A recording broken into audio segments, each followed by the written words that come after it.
मैं PC Pandey, Tagore children academy, Surajgarh. आपको ज्ञात है कि टैगोर चिल्ड्रन एकेडमी के द्वारा ऑनलाइन क्लासेस कंटिन्यू जारी की जा रही हैं, जिसमें हमारे कुशल एवं अनुभवी शिक्षकों के द्वारा शिक्षण कार्य जारी किया जा रहा है। आप हमारे वीडियोज को नियमित रूप से देखें, इसे शेयर करें, लाइक करें और सब्सक्राइब करें। इसके पहले आपको मीटर सेतु के बारे में, व्हिटस्टोन सेतु के बारे में, व्हिटस्टोन सेतु सिद्धांत के बारे में, विभव मापी के बारे में बताए, विभव मापी के अनुप्रयोग के बारे में बताए। अब हम आज आपको व्हिटस्टोन सेतु के सिद्धांत से संबंधित कुछ न्यूमेरिकल बताएंगे, मीटर सेतु और विभव मापी से आधारित कुछ प्रश्न बताएंगे। तो इसमें सबसे पहले आपको न्यूमेरिकल बताता हूं।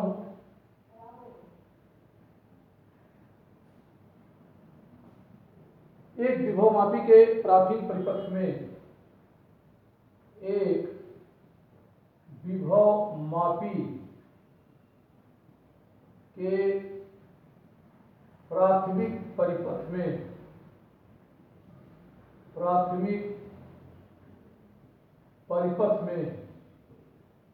एक विभव मापी के प्राथमिक परिपथ में 0.2 एम्पियर धारा प्रवाहित हो रही है। एम्पियर धारा प्रवाहित हो रही है।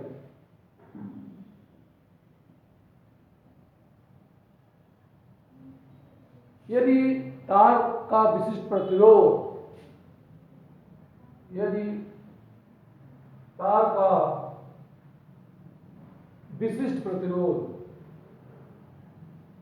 तार का विशिष्ट प्रतिरोध 40 इंटू 10⁻⁸ ओम मीटर तथा इसके अनुप्रस्थ काट क्षेत्रफल का मान, तथा इसके अनुप्रस्थ काट क्षेत्रफल का मान, अनुप्रस्थ काट क्षेत्रफल का मान 0.8 इंटू 10⁻⁶ मीटर स्क्वायर हो, तो विभव मापी के विभव प्रवणता की गणना कीजिए। तो विभव मापी के विभव प्रवणता की गणना कीजिए। विभव प्रवणता की गणना कीजिए।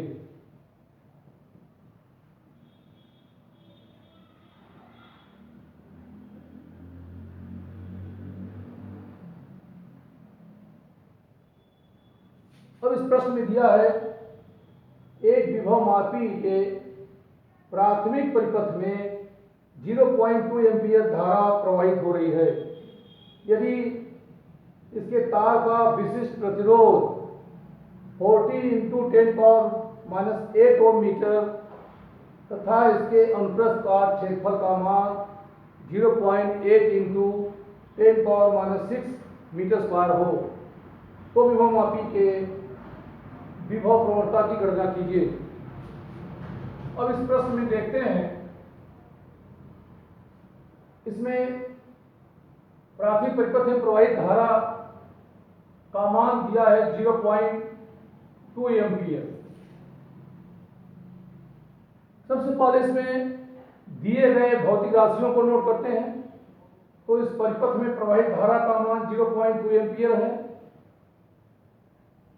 उसके प्रतिरोधकता का मान 40 इंटू 10⁻⁸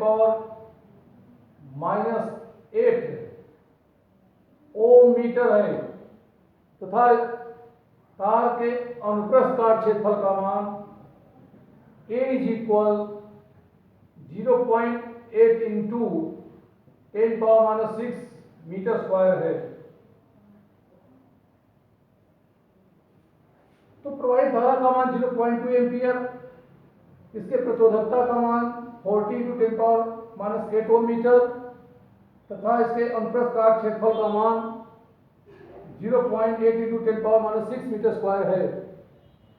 तो इसकी विभवता ज्ञात करनी है। अब हम ये जानते हैं कि विभव प्रवणता x is equal I rho by A। तो विभवमापी के विभव प्रवणता का मान x equal to I rho into A है। इस सूत्र में I रो एवं A का मान रखते हैं तो इसकी विभव प्रवणता का मान ज्ञात हो जाता है। तो इसमें प्रवाहित धारा 0.2 एम्पियर है। 0.2 इंटू प्रतिरोधकता का मान 40 इंटू 10⁻⁸ ओम मीटर है तथा इसके अनुप्रस्थ काट क्षेत्रफल का मान 0.8 इंटू 10⁻⁶ मीटर स्क्वायर है। अब यहाँ हम देखते हैं कि इसमें ऊपर और नीचे इन क्वांटिटियों में डेसिमल की वैल्यू डिजिट के 1 पॉइंट पे है, 1 डिजिट पे। तो ये दोनों डेसिमल अगर इसमें रिमूव करते हैं तो इसे हम लिखते हैं 2 इंटू 40/8 इंटू 10⁻⁶ को अगर ऊपर ले जाएंगे ये वैल्यू पॉजिटिव हो जाएगी तो आ जाएगा 10⁻⁻2, क्योंकि -8 में से +6 को अगर सब्ट्रैक्ट करते हैं तो 10⁻⁻2 आएगा। अब इसकी वैल्यू हो जाती है 10 इंटू 10⁻⁻2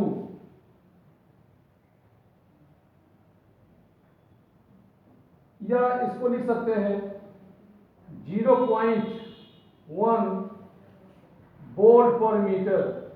तो इस तरह विभव मापी के विभव प्रवणता का मान 0.1 वोल्ट पर मीटर प्राप्त होता है। इसी तरह से अब हम एक दूसरे क्वेश्चन को बताने जा रहे हैं।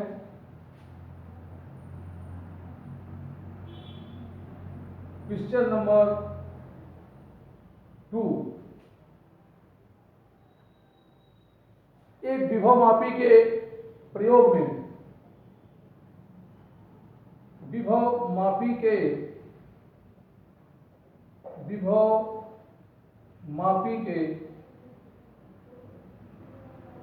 एक प्रयोग में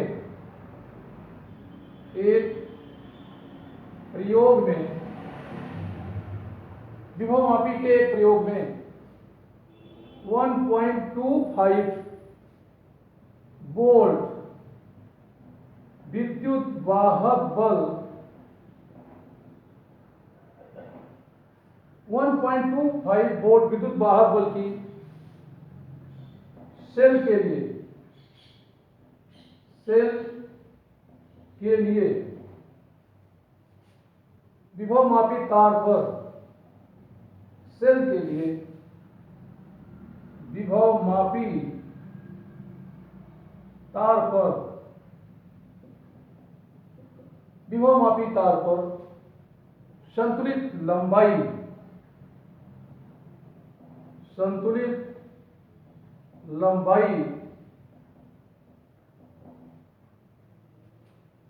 4.25 मीटर प्राप्त होता है।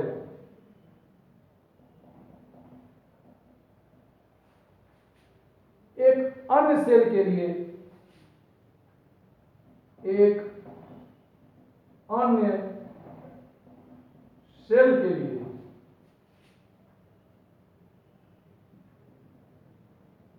संतुलित लंबाई का मान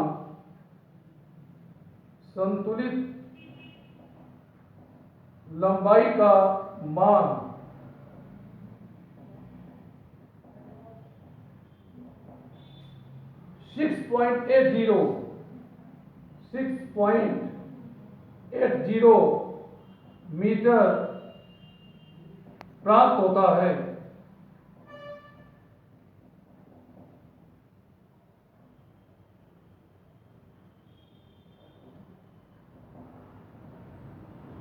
तो दूसरे सेल के विद्युत वाहक बल की गणना कीजिए। तो दूसरे सेल के विद्युत वाहक बल की गणना कीजिए। दूसरे सेल के विद्युत वाहक बल की गणना कीजिए। तो इस तरह प्रश्न में देखते हैं कि विभवमापी के प्रयोग में 1.25 वोल्ट विद्युत वाहक बल की सेल के लिए विभवमापी तार पर संतुलित लंबाई 4.25 मीटर होता है। एक अन्य सेल के लिए संतुलित लंबाई का मान 6.80 मीटर प्राप्त होता है। तो दूसरे सेल के विद्युत वाहक बल की गणना कीजिए। तो यहां हम देख रहे हैं कि पहले सेल के लिए संतुलित लंबाई 4.25 मीटर प्राप्त होता है और इस सेल के स्थान पर अगर दूसरे सेल को रिप्लेस करते हैं तो उसके लिए संतुलित लंबाई 6.80 मीटर प्राप्त होता है। तो यहां हमें दूसरे सेल के विद्युत वाहक बल की गणना करनी है।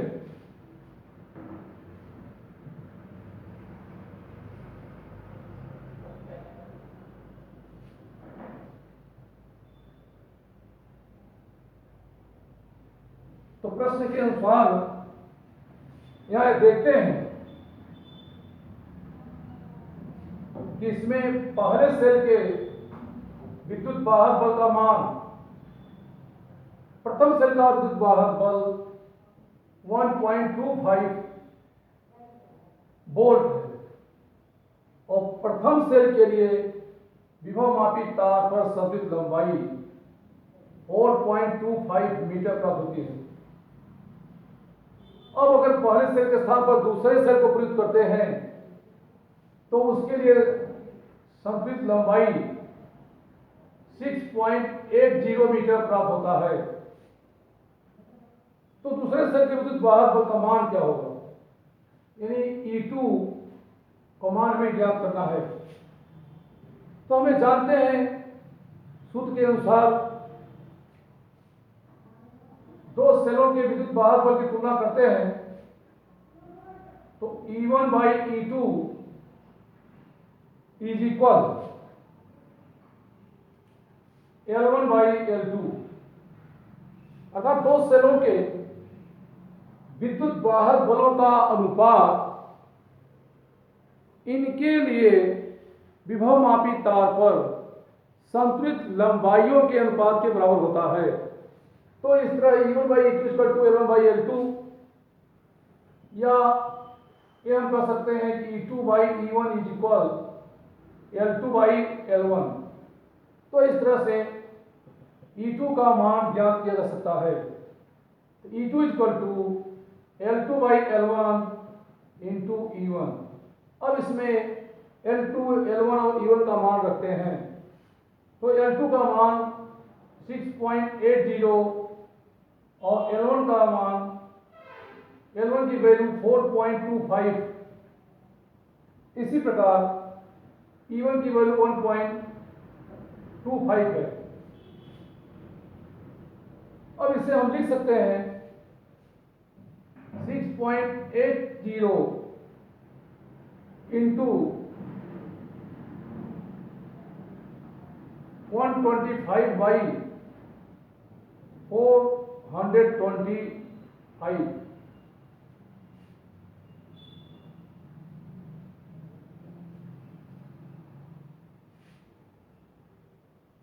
E2 की वैल्यू यहां से ज्ञात की जा सकती है। इसको अगर 25 से कैसे करते हैं,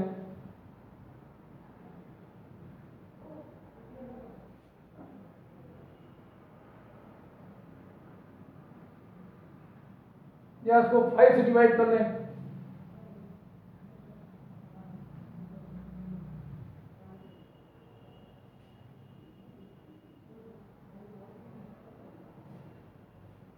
पुनः इसे कैंसिल करते हैं,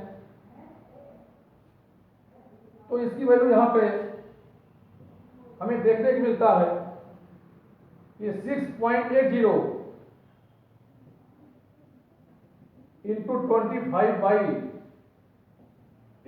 प्राप्त होती है। अब इसे हम लिख सकते हैं,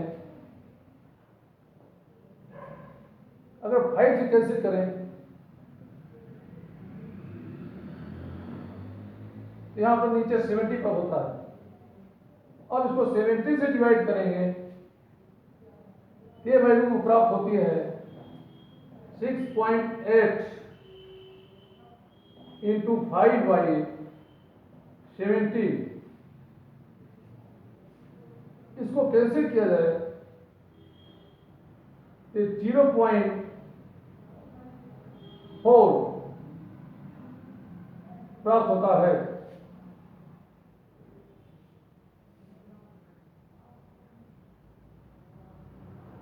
अभी वैल्यू आ जाएगी 0.40 इंटू 5, यानी ये वैल्यू हो गया 2.00 वोल्ट। तो इस तरह से दूसरे सेल का विद्युत वाहक बल 2.00 वोल्ट प्राप्त होता है। इसी तरह थर्ड क्वेश्चन को बताते हैं।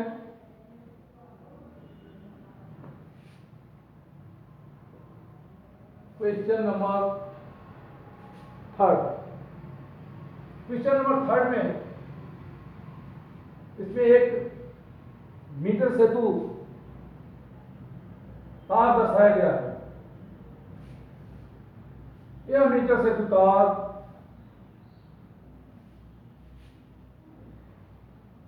ए और सी बिंदुओं के बीच में जुड़ा है। इसके प्राथमिक परिपथ में इसके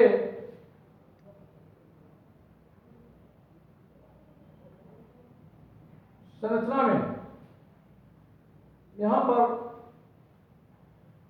आरबी से निकाले गए प्रतिरोध का मान X ओम है।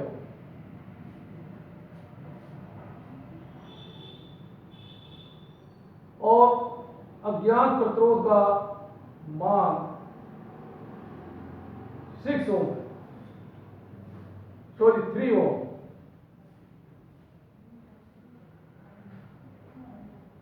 इसे गैल्वानोमीटर से, ये पॉइंट डी है, गैल्वानोमीटर से अटैच करके यहां पे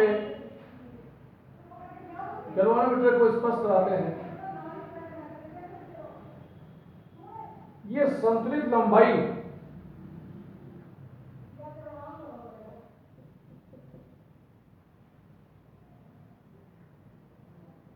तो इस देखते हैं कि एसी के बीच ये 6 वोल्ट की बैटरी कनेक्ट है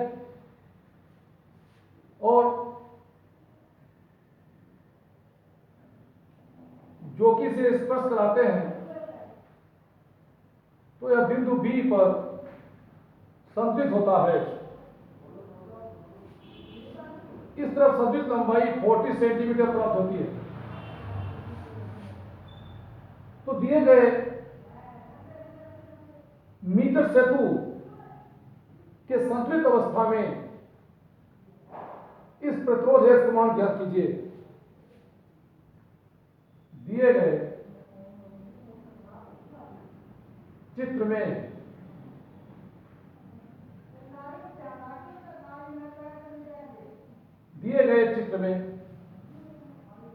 मीटर सेतु के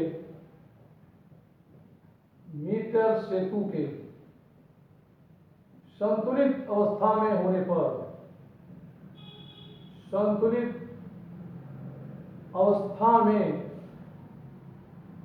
होने पर प्रतिरोध x का मान Rb में प्रतिरोध x का मान ज्ञात कीजिए। x का मान ज्ञात कीजिए, जबकि मीटर से तार के जबकि इसके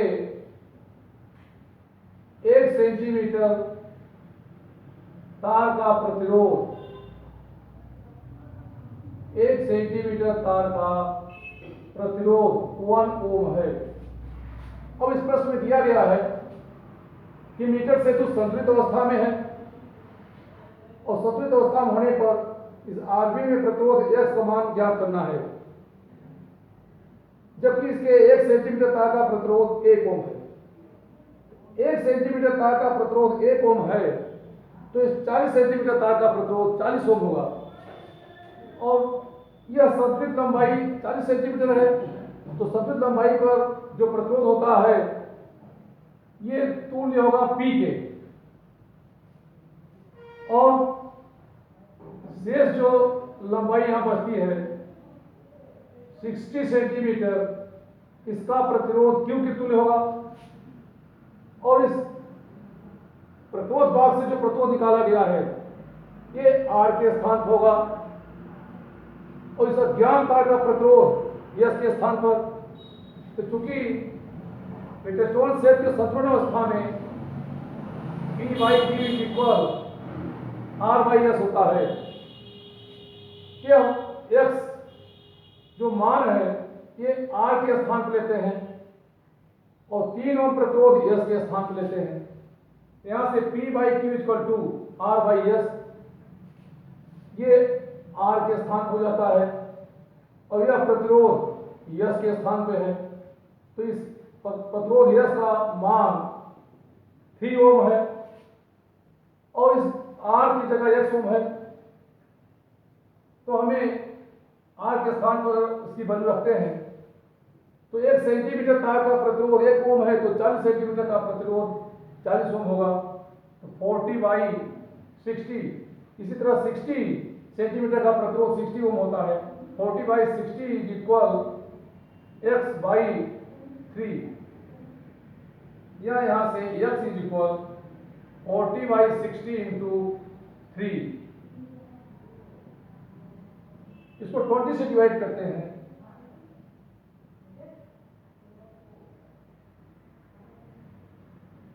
ये 3 से 3 कैंसिल हो जाएगा तो x की वैल्यू 2 ओम प्राप्त होती है।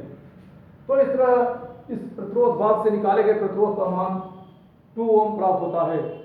इसी तरह एक अन्य प्रश्न को हल करते हैं।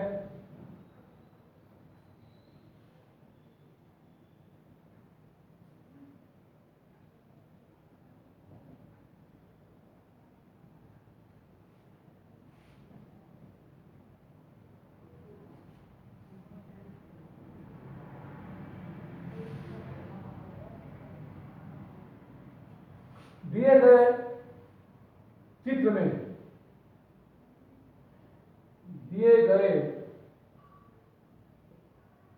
चित्र में जुड़े प्रतिरोधों दिए गए चित्र में बिंदुओं A व B के बीच, बिंदुओं A व B के बीच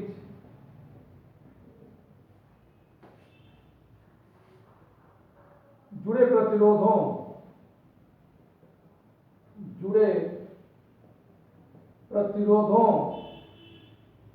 के तुल्य प्रतिरोध का मान ज्ञात कीजिए। तुल्य प्रतिरोध का मान ज्ञात कीजिए। इसमें एक चित्र दर्शाते हैं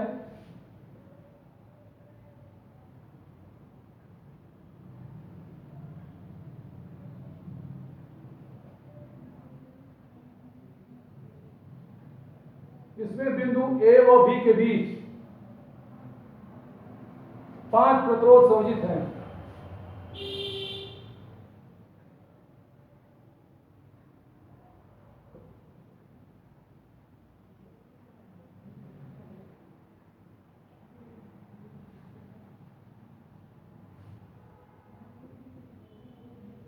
इन सभी प्रतिरोधों का मान R ओम है।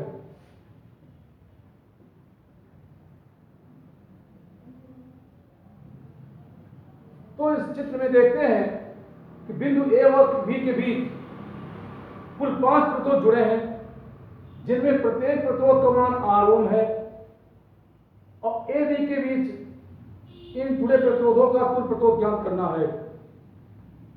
यहां हमें देखते हैं कि प्रतिरोधों का यह संयोजन एक संतुलित सेट को दर्शाता है। व्हिटस्टोन सेट के सिद्धांत के अनुसार हम जानते हैं कि अगर एक तरफ भुजाओं में जुड़े प्रतिरोध का अनुपात दूसरी तरफ भुजाओं में जुड़े प्रतिरोध के अनुपात के बराबर होता है, तो बीच विकर्ण में जुड़े प्रतिरोध का मान 0 होता है। तो यहां हम यह देखते हैं कि इसके एक तरफ प्रतिरोध का अनुपात यानी R/R ये 1/1 आता है। इसी तरह दूसरे तरफ प्रतिरोध का अनुपात R/R ये भी 1/1 रेशियो पे होता है। तो इन दोनों प्रतिरोधों का अनुपात इन दोनों प्रतिरोधों के अनुपात के बराबर है। ये बीच वाले प्रतिरोध को नगण्य मानते हैं, अर्थात इसमें कोई धारा प्रवाहित नहीं होगी।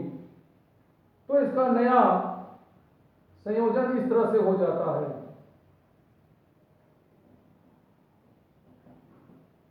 अब ए और बी के बीच ये 4 प्रतिरोधों का संयोजन होता है, जिसमें ऊपर के R ओम और नीचे के भी R ओम होते हैं।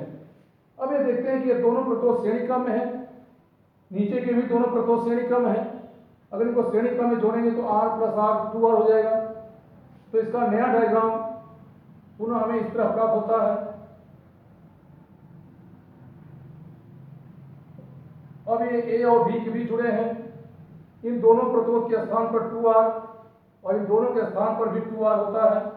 अब ये दोनों प्रतिरोध समांतर क्रम में हो जाते हैं, क्योंकि दोनों का पहला सीधा एक बिंदु पर, दोनों का अंतिम सीधा एक बिंदु पर है। ये समांतर क्रम होते हैं, इसलिए इनका तुल्य प्रतिरोध 1/R = 1/R1 + 1/R2 सूत्र से ज्ञात करेंगे। तो 1/2R + 1/2R = 2/2R, यानी 1/R' = 1/R। यहाँ से कह सकते हैं कि R' का मान R ओम प्राप्त होता है। तो इस तरह ए और बी के बीच जुड़े प्रतिरोधों के तुल्य प्रतिरोध का मान R ओम प्राप्त होता है। इसी तरह हम एक दूसरे क्वेश्चन को बताते हैं, जो क्वेश्चन बहुत ही महत्वपूर्ण है। यह क्वेश्चन कई बार राजस्थान बोर्ड एग्जाम में पूछा गया है।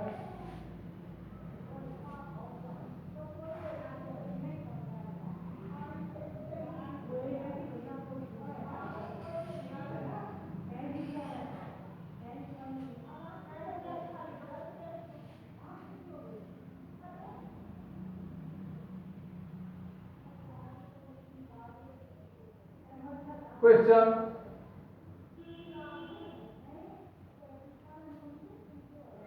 दिए गए चित्र में एक संयोजन संतुलित अवस्था में है, तो x का मान ज्ञात कीजिए। दिए गए चित्र में एक संतुलित दिए गए चित्र में संयोजन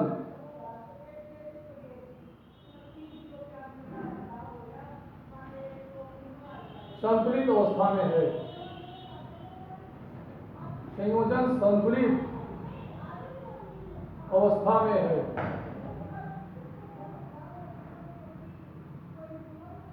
तो प्रतिरोध x का मान ज्ञात कीजिए। तो प्रतिरोध x का मान ज्ञात कीजिए।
इसमें देखते हैं कि ए और बी के बीच प्रतिरोधों का संयोजन निम्न प्रकार से दर्शाया गया है। दिए गए चित्र में संयोजन संतृप्त अवस्था में है तो प्रतिरोध है, इसका मान ज्ञात कीजिए। अगर यह संतृप्त अवस्था में है तो बिंदु सी और डी के बीच जुड़े इस धारामापी में कोई धारा प्रवाहित नहीं होगी, अर्थात इस धारामापी कुंडली का प्रतिरोध शून्य होगा। अब यह चूंकि संतुलित अवस्था में है तो इसके एक तरफ प्रतिरोध का अनुपात दूसरी तरफ प्रतिरोध के अनुपात के बराबर होगा। सर्वप्रथम हम इस भुजा में, एडी भुजा में इन जुड़े प्रतिरोध का हम तुल्य प्रतिरोध ज्ञात करते हैं। ये दोनों समांतर क्रम में है तो पहले से समांतर क्रम में हम हल करते हैं। 1/r dash is equal 1/x plus 1/100, यानी इसका एलसीएम लेते हैं तो 100x प्राप्त होता है, जिससे इसकी वैल्यू 100 प्लस x यानी 1/r dash is equal 100 plus x by 100x होता है, या r dash is equal 100x by 100 plus x प्राप्त होता है।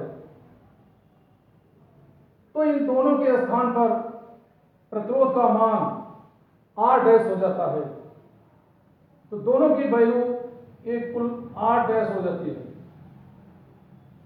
और r डैश का मान यहां हम ज्ञात कर चुके हैं। क्योंकि यह संतुलन अवस्था में, अतः इसके एक तरफ भुजाओं में प्रतिरोध का अनुपात दूसरी तरफ भुजाओं में प्रतिरोध के अनुपात के बराबर होगा। तो व्हिटस्टोन सेल के सिद्धांत के अनुसार हम जानते हैं P by Q is equal R by S.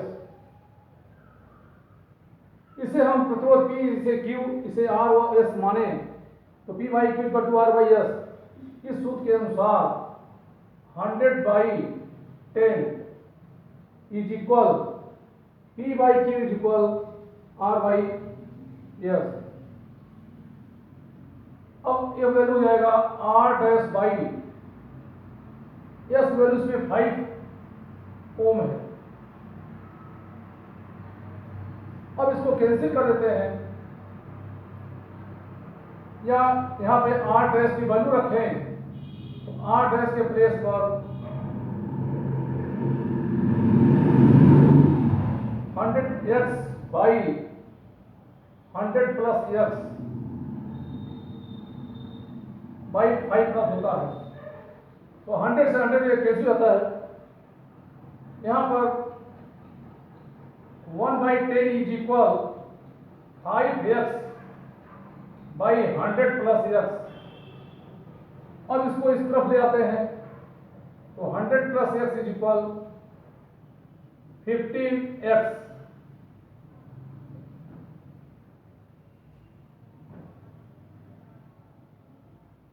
ये वैल्यू सोल्व करते हैं तो यहां से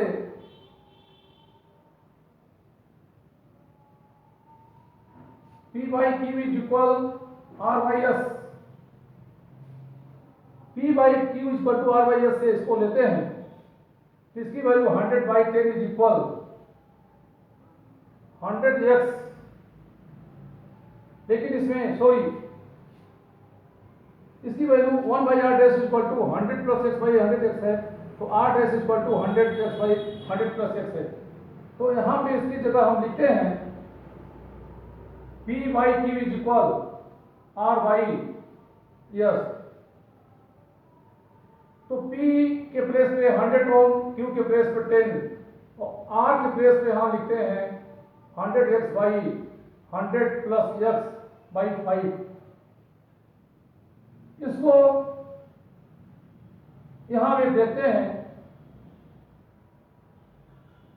ये ऊपर की जो क्वांटिटी है ये न्यूमरेटर और डिनोमिनेटर के फॉर्म में है, इसलिए इसको हम लिख सकते हैं